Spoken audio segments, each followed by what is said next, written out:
வான்முகில் வழாது பெய்க,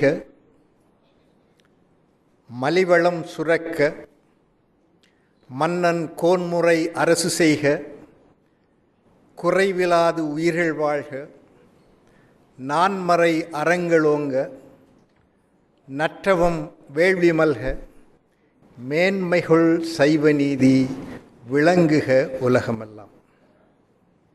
It says, establish Hindu rule all over the world.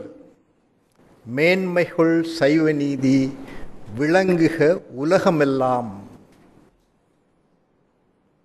Not in Bharatakanda, not in South Asia, not in Asia,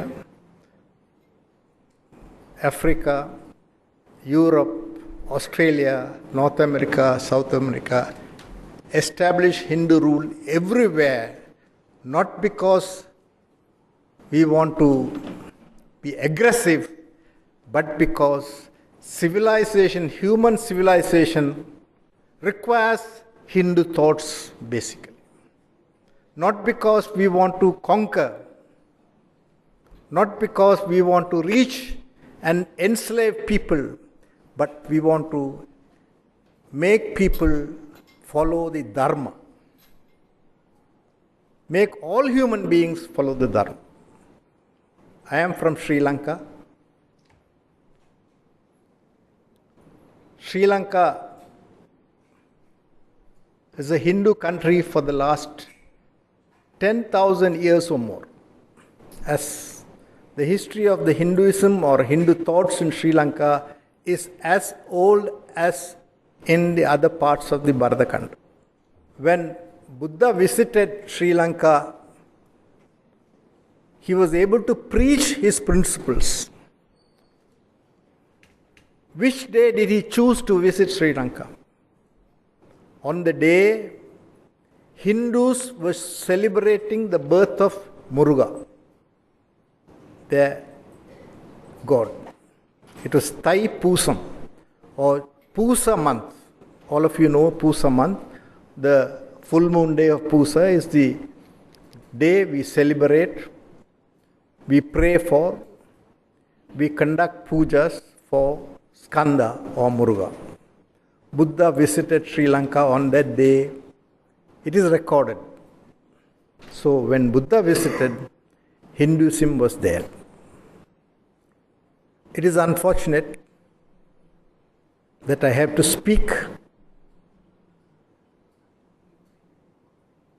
I have to say things which will not be formed as Dharma, which will not as called as Dharma. Because to speak ill of other people is wrong. But if I am attacked, if I am the target of destruction, it is my duty to protect myself. The followers of Buddha in Sri Lanka have systematically, methodically, slowly, gradually attempted over a period of 2,000 years to destroy Hinduism in the island. We have resisted it, very strongly resisted it. Not once, not twice. Every time there was an attempt to destroy, to erase out Hinduism in Sri Lanka, Indian kings came to our help. It was the kings from India who sent troops to protect us from the destructive onslaughts, periodical onslaughts of a people who professed to follow Lord Buddha. Buddha preached non-violence. Buddha preached love. His eightfold path and the Panchashila are embodiments of Dharma. But unfortunately, in the island of Sri Lanka, if you take the 2,500-year-old history, Buddhists have repeatedly used violence, repeatedly used ruthlessness in trying to decimate, destroy, and annihilate Hindus. I am sorry to say all this in a forum where sadhus are present, upholders of Dharma are present, because these are words which I should not use. But in North India, the plight of the Hindus in Sri Lanka are little known.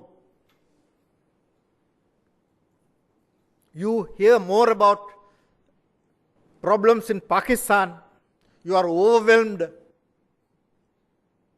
Your mind is full of atrocities of Hindus in Pakistan, for Hindus in Pakistan, Afghanistan, and Bangladesh. We are in your hindsight. We are not in your priority. Many of you do not know where Sri Lanka is. Few of you know. I have a friend who was in the Indian Armed Forces, who was an officer there, who has come to Sri Lanka. He is sitting in front of me. Worked there for 1 year with the Indian Peacekeeping Force. Helped to rebuild a temple which was destroyed by the Buddhists. He knows. He is a standing witness to my story. We have another friend, Mr. Arjun Sambat, who is from Tamil Nadu, who is the leader of the Hindu Makkal Katchi, or the Hindu People's Party.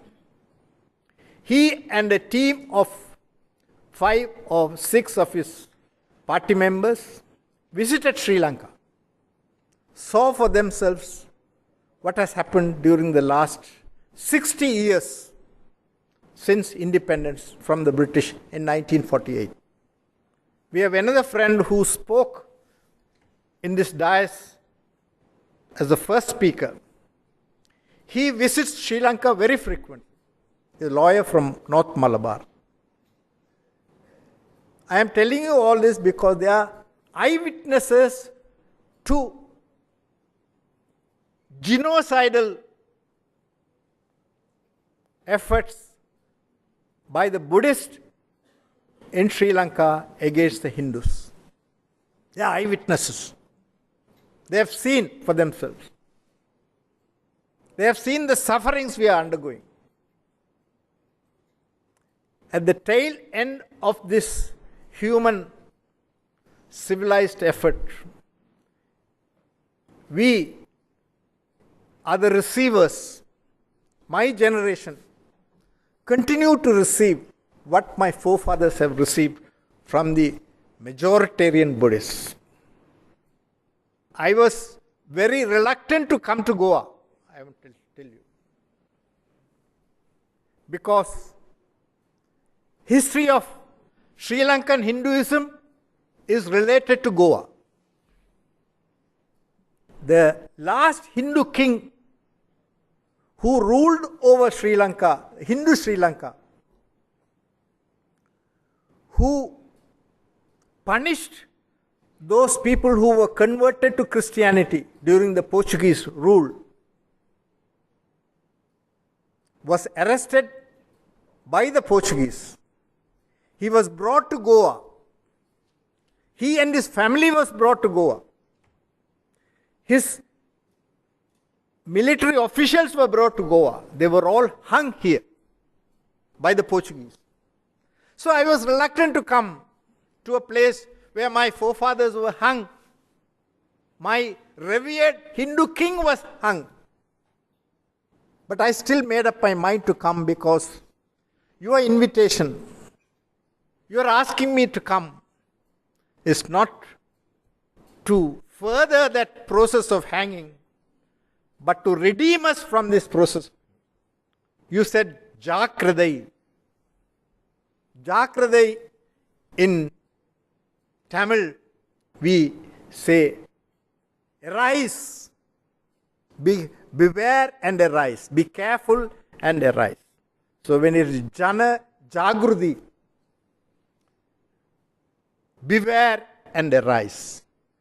Pick back, carefully pick back all what you lost.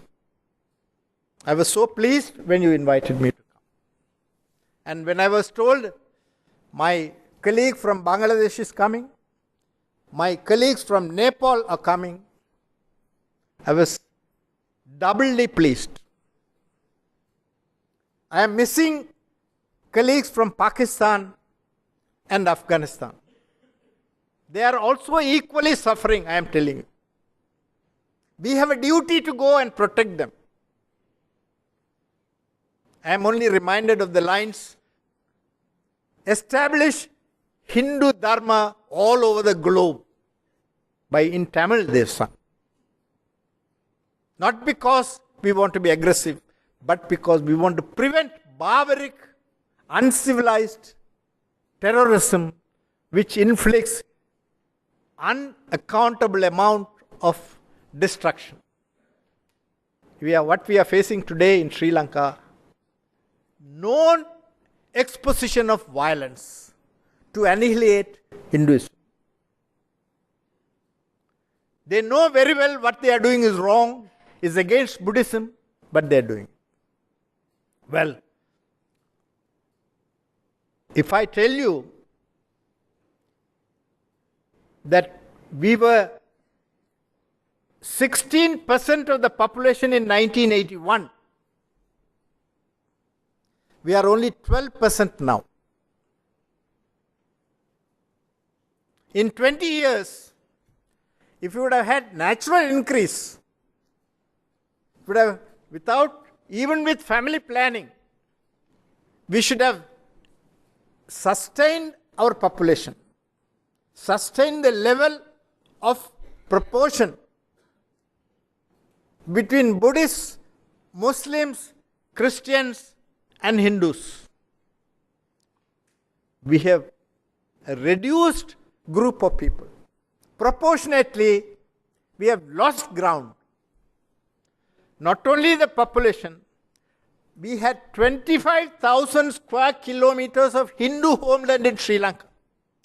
When the king of Jaffna in 1619, June 5th, was arrested, he had control over 25,000 square kilometers of area in the island. Out of the 66,000 square kilometers of area, the Hindu king who was arrested in 1619, June 5th, had a sway, a rule over 25,000 square kilometers. Today, we have only 10,000 square kilometers with us. Not only we have lost ground in population, in demography, but also we have lost ground in geography. So I have come to appeal to you. Make yourself